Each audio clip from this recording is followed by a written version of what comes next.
I'm just scraping the worst of the rubbish off my lovely saw.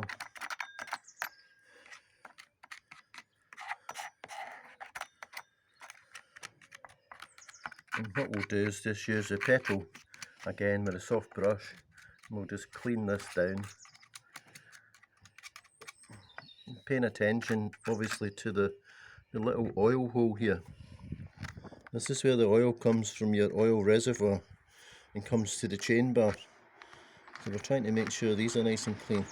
We're also watching the chain guides for any wear that's worn right down, and we would replace them if they were worn down.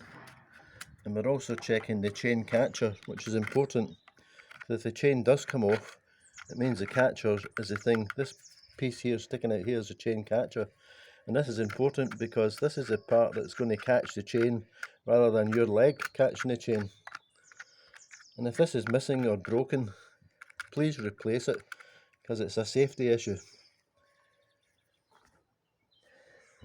I'll clean that down.